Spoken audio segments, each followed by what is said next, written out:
New controversy tonight. Just when you thought it was over, Barack Obama's longtime pastor making headlines again. And they are quite something. This time revealing that Reverend Wright's church is reprinting pro-Hamas, anti-Israel writings in congregation bulletins just in the last year. One calling Israel an apartheid regime. Obama speaking out, saying the church was wrong in printing the article.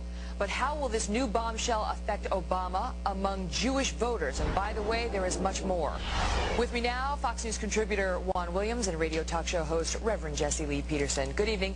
Good to be with you, Megan. Thanks for having me. All right, so it's not just that, the pro-Hamas circular, but we learn now about the bashing on Italian Americans, and the quotes are pretty shocking. He talks about a public lynching Italian style. He talks about how the Italians look down their garlic noses at the Galileans. He suggests Italians are enemies of Jesus.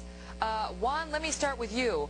How do we get past this? Is this going to reignite this whole controversy?